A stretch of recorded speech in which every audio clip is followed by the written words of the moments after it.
Je suis à Québec, donc il n'y a pas de souci. J'espère que ça va bien. Bon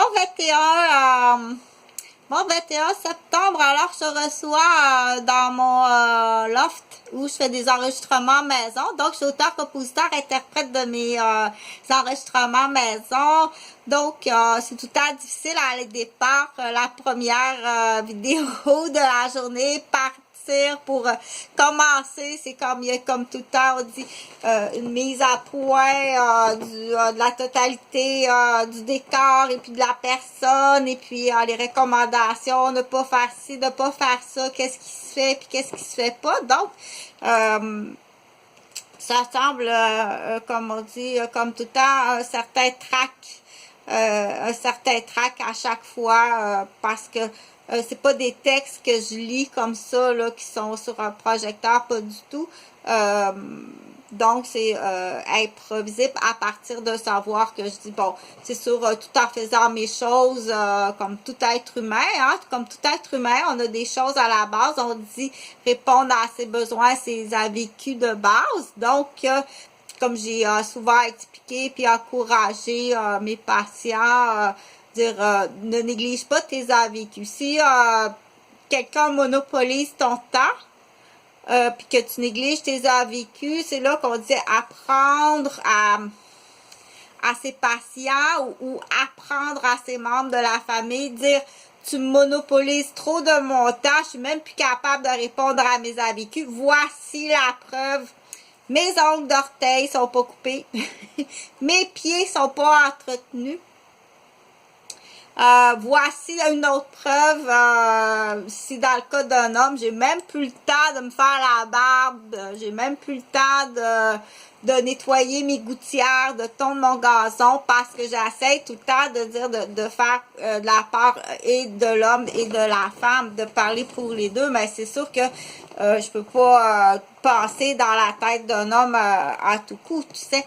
Donc, on dit que je veux que tu apprennes à prendre position sur ton agenda de temps.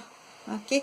Être capable de dire non, puis de pas rentrer non plus dans une dépendance affective. Surtout ça, on va voir ça comme dans les relations interpersonnelles d'amitié ou les relations interpersonnelles amoureuses. On va dire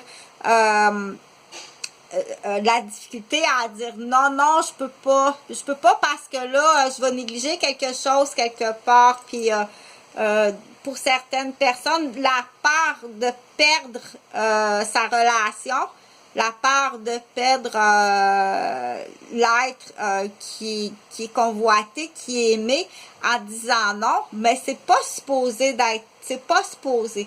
Si tu as cette part-là, c'est comme si tu as une peur de perdre la personne aimée en lui disant oh non, hey, je peux pas, j'ai trop d'études, puis j'ai trop d'obligations présentement pour aller te voir, je vais négliger soit l'entretien de la maison, les gouttières à nettoyer, le gazon à tondre, les jouets de la garderie à désinfecter en fin de semaine. Et puis du coup, si je vais ça rentre pas dans mon horaire, vraiment pas, j'ai vraiment une surcharge de travail, je peux pas aller te voir. OK, on peut pas se voir en fin de semaine. Donc s'il y a un stress, on dit il y a un stress t'es pas capable de prendre position, tu vas le voir pareil, OK?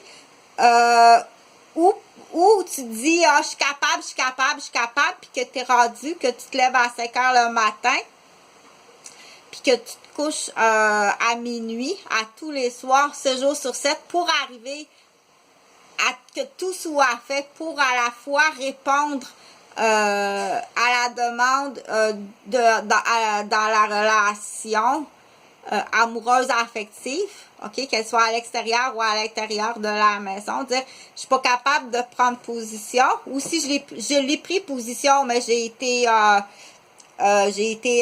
rabattue ou battue, ou rabattu ou battu, ou tu t'en souviens pas, tu as été battu, menacé ou mis sous condition, puis depuis tu es rabattu à chaque fois. OK? Donc, on dit qu'il y a une surcharge de tâches que tu es obligé de faire. Là, c'est comme là, on dit, c'est plus une relation amoureuse. C'est comme tu es dans une obligation. Bon, est-ce qu'on repousse le temps ou... ça, c'est pas à moi de dire. Mais une chose est sûre, c'est que je veux que tu calcules. Puis ça, j'avais déjà fait une vidéo dans le passé sur calcul. Puis pour certaines personnes, je veux vraiment que tu utilises l'agenda puis le cahier quadrillé pour dire qu'est-ce qu'il y a dans le calcul. Mais normalement, au tout début, je te dirais, qu'est-ce qui est le fun, c'est que ayez chacun votre... admettons, ayez chacun votre agenda. OK? Ça, admettons, c'est monsieur. Monsieur dit, moi, cette semaine, c'est tout ce que j'ai, c'est tout ça, mes responsabilités, tout ce que j'ai à faire, c'est écrit dans mon agenda. Bon, de cette façon-là, là, je prends ça pour visualiser, OK? Puis la madame, elle a dit, moi, c'est tout ici, puis là, on fait un entente du calcul ensemble. Des fois, c'est juste comme on dit une maladresse, c'est vraiment pas une maladresse, mais fais attention dans les personnes qui ont de la misère à prendre position, de pas tomber t'en fais trop, la dépendance affective, OK? T'en fais trop, tu gardes sous silence. L'autre, c'est correct, il est capable comme, où il en abuse, où il va rééquilibrer. OK, ouais, ça va être assez fait. Là, tu as des pages à l'agenda qui revolent. Wouh! Tu commences à être fatigué, va faire dodo, tu comprends? Donc, tu as celui qui va abuser, qui va même venir faire des conditions, te mettre de la pression, qui peut même venir te rabattre ou t'abattre aussi. Mais à petit feu. Là, ça, j'en ai assez parlé pour dire c'est rabattu, c'est battu à petit feu. C'est fouetté à mort, c'est en lambeaux. OK? La fibromyalgie. Salut!